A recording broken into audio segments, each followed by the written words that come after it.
Okay, we're going to talk a little bit about a myth that is out there saying that if we increase the resistance to airflow, we're going to increase the amp draw of the blower motor.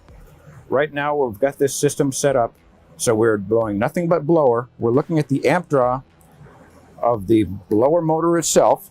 This is our main power to the IFC, which right now, since it's only the blower motor that is running, is the only power that's being consumed. So right now we're running at about 3 amps. And what I'm going to do is I'm going to close a damper. And the rumor has it that if I close that damper, the amp draw will go up, when in fact the amp draw will go down. So the damper is open right now. And I just closed the damper, and you see the amp draw has dropped.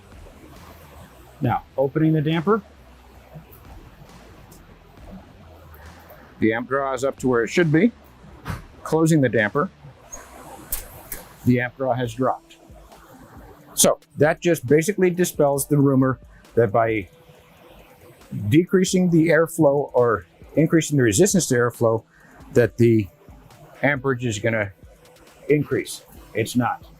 There is no resistance to airflow now. There is more resistance now, so the amp draw has dropped.